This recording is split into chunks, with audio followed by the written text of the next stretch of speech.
All right, let's get this started here.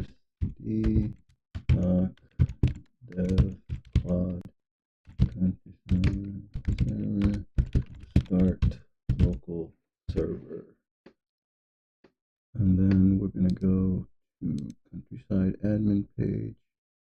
Let's go here. Let's do play.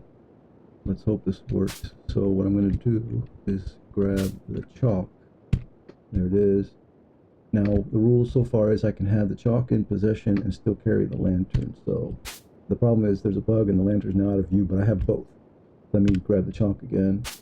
Oh, wait, no, that means I dropped the... Did I drop? No, I dropped the lantern. Do that again. Lantern. Okay, let's bring that in here. Okay. So, I'll drop the lantern here by picking up the chalk. Let's do a test. Oh, does that work? Yes, that worked. So let me turn around here. Is it there?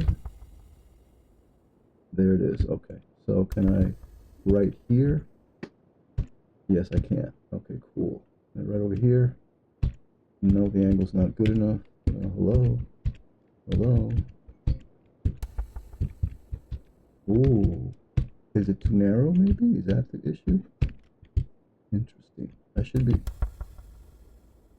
I'll come over here. That worked. Oh, dead on doesn't work. Oh, that's a bug. Dead on quit working. It was working a little bit ago. Wow. Wow. Yep. Dead on does not work. That's the problem. Okay. But anyway, I had Claude, actually this was Claude's idea to come up with these boxes just to test perspective. But what we're heading to is eventually when the angle's correct, the mouse pointer will change the way it looks, and I'll be able to do markings. And so the purpose of the chalk and the markings in the cave is so that you can navigate, because take a look at this cave. It's pretty complicated. And also without the lantern there, so for example, if I walk away now from the lantern and I just go down the hall, I can't see anything.